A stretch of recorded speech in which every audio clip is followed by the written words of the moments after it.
गोजरी ज़बान में अपडेट सुनिए।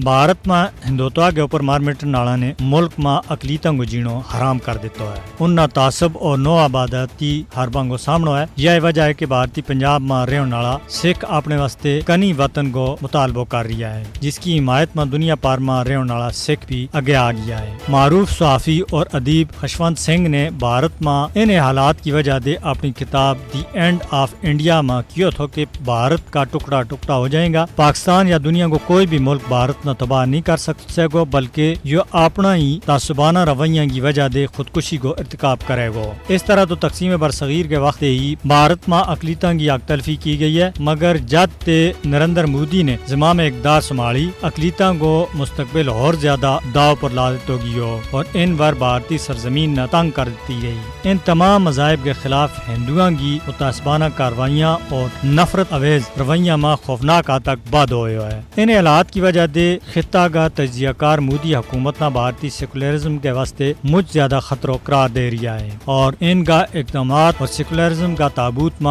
आखिरी मेख के मुतरादिफ करार दे रहा है। सिख बासियत एक बहादुर कौम इस हवाला दे पुरअज़म है कि वे जालमाना हिंदुत्व नजरियात को निफाज और अपना हकूक और ज्यादा हकतलफी नहीं होने दे सेंगा। दुनिया भर में यह असूल कार फरमा है कि हक खुद इरादियत हर कौम को बुनियादी हक है और इसी हक के वास्ते सिखा ने आज़ाद खालिस्तान की जदोजहद शुरू की है, जिस पर भारतीय इस्तेमारी हुकूमत बौखलाहट को शिकार हो गई है। अमेरिका में कायम तंजीम सिक्स फॉर जस्टिस आज़ाद खालिस्तान का हसूल के वास्ते रेफरेंडम को इनकाद कराना चाहे। इसने खालिस्तान को नक्शो भी जारी किया है, जिसमें पंजाब के अलावा हरियाणा और हिमाचल प्रदेश ने भी इसमें दस्यो गया है। हकीकत यह है कि भारत में सिखा को हर आने वाली हुकूमत में मुनज़्ज़म तौर के ऊपर हक तलफी की गई है। गुज़श्ता साल दे जारी जिम्मेदारों को एहतजाज भी इन जालमाना कवानीन और रवैया के खिलाफ आखिरकार सिख मजबूर हो गए आगे आया और अपना हकूक की वागुजारी के वास्ते आज़ाद वतन को मुतालबो कर रहा है।